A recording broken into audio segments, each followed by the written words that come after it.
left hand, first 5 measures. These are all octaves starting on F. Here's middle C, bass F, and then what's written in your piece is this F and that F. Ready? Play. 1, 2, 3, move up.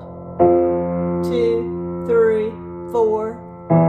2, 3, 4. 2, 3, 4. 1, 2, 3, 4.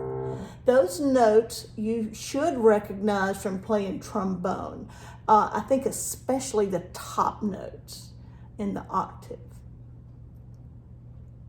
Now on this video, I'm going to do the complete measure 1, which is the octave F, and we did that in your lesson. The little note with the slash through the stem and the flag is called a grace note. And it's like ta-da. So 1,